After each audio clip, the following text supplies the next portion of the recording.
दोस्तों, झारखंड का Rajmahal Lok Sabha seat ST reserve seat है और बता दें कि मोदी लहर के बावजूद 2014 और 2019 में राजमहल सीट पर झारखंड मुक्ति मोर्चा ने विजय पाई थी। हालांकि इस बार जो है मुद्दा थोड़ा अलग है। कांग्रेस की परंपरागत सीट समझे जाने वाले राजमहल में बाद में झारखंड मुक्ति मोर्चा ने सेंध लगाई और 5 बार इस सीट को फतह किया है।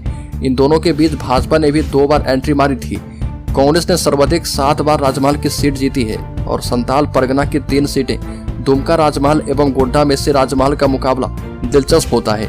पिछले 2 चुनाव से झारखंड मुक्ति मोर्चा ने इस सीट पर कब्जा बरकरार रखा है और सीट पर पीएलडी और जेपी ने भी एक बार चुनाव जीता है। यहाँ से सोम मरांडी ने 1998 और देवीधर्म बेसरा ने 2009 में भाजपा को जीत दिलाई। चुनावी आंकड़े बताते हैं कि राजमहल संसदीय सीट पर कांग्रेस, झारखंड मुक्ति मोर्चा और भाजपा के बीच खींचतान चलती रहती है। 1977 से लेकर अब तक के चुनाव आंकड़े झारखंड मुक्ति मोर्चा और कांग्रेस जो है मजबूत स्थिति की यहाँ पर गवाही देते हैं। बता दें कि साहिबगंज राजमहल लोकसभा क्षेत्र की बड़ी जनसंख्या गांव में रहती है और इस सीट पर जनजीवन बेहद ही सामान्य है। पहाड़ों की प्राकृतिक सुंदरता और जंगलों से आच्छादित इस लोकसभा क्षेत्र में ढेर सारे क्रशर भी चलते हैं और एक तरफ गंगा नदी बहती है। पश्चिम बंगाल से सटे होने के कारण यहाँ बंगाली भाषा के लोगों का बड़ा प्रभाव है और यहाँ अकबर मस्जिद और बंगाल के नवाब मीर कासिम का महल है। इसके साथ ही यहाँ अल्पसंख्यक और ईसाई मिशनरी का खासा प्रभाव है।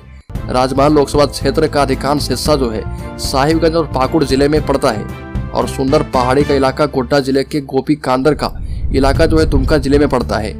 राजमहल लोकसभा क्षेत्र में आदिवासी समाज की अलग तरह की राजनीति चलती है और संघर्ष तो आदिवासी के डीएनए में होता है।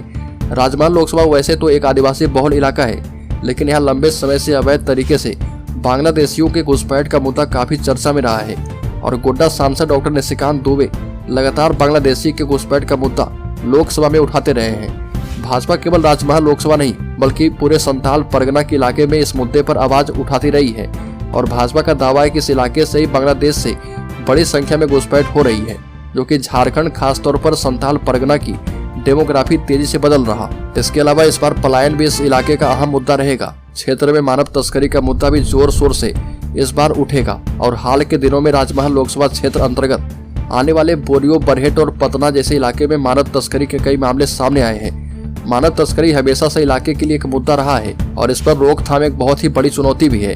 वहीं क्षेत्र में विकास के लिए साहिबगंज मनिहारी गंगा पुल, 4 लेन जैसी विकास की कई योजनाओं को धरातल पर उतारने का कार्य चल रहा है।